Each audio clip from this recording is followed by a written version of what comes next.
How's it going, everyone? James here from Fluid Film. You caught me on a weekend, but I just had a friend who picked up something, and there's tons of uses for a fluid film. So I wanted to go through a couple of these uses and hope it helps you out.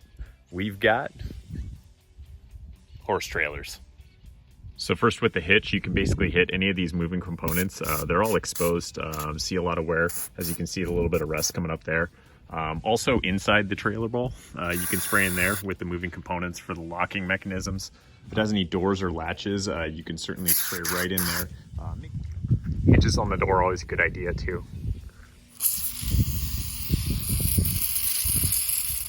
There's a lot of locks and different mechanisms in trailers, and especially anything that's spring-loaded or with moving components, especially that when they get urine and ammonia and things on them, these things are super prone to seizing up. So giving them a healthy dose, just I usually let it soak and then kind of wipe it clean after.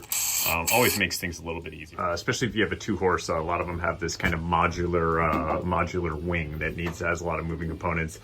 Those hinges always seem to rust. As you can see, this one hasn't been taken care of in a little while, so a couple little spritzes and wipe it off, and everything will be good and protected for a long time. A lot of these trailers also have batteries for running lights and things when it's not connected. Always a good idea, especially these things get left outside.